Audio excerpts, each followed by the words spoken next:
Hi, I'm Bob Ryan. This is Globe 10.0. With me today is John Powers. Well, baseball is in full swing down in Fort Myers, John, and the man who has jumped out right away to have a great start with 5 for 8 and 4 RBI and a titanic 3-run homer the other day is Big Papi, who, of course, has had these 2 horrendous starts the last 2 years. What do we make of all this? Maybe we think he's using a different calendar.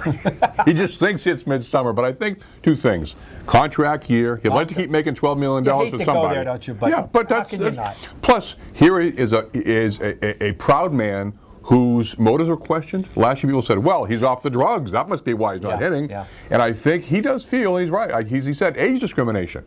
When a 35-year-old's not hitting until July, that's not good. 35-year-old with a body type. That's right. And he is doing something. He is doing something about that body. In the short run here, he looks a lot better.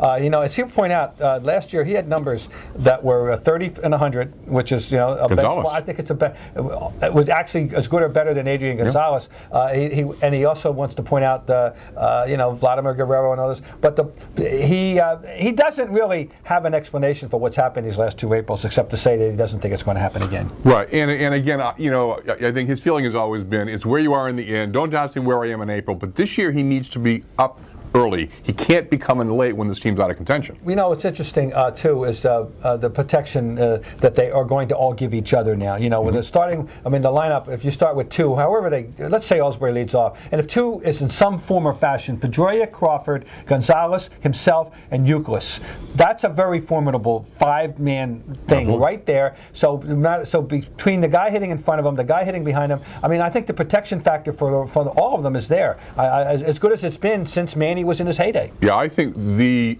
outstanding question now, if he keeps up like this, if he's rolling, do you hit him against lefties? Well, that's it. He didn't hit lefties last year. He's really got to improve in that regard, and that's part of the deal. But it's encouraging anyway. And you know what? I really think he was kind of almost forgotten. Who talked about Papi in the winter? No one did. Oh, it's all about Crawford and Gonzalez. All about we got to get Pedroia back. We got to get Youkilis back. And everybody goes, oh, Papi, by the way, drove in 30 and 100, and we didn't pay any attention to that. So encouraging. Okay, we need to see a little more. But hey, a lot better than if Papi were 0 for 10 with 7 Ks. That's right.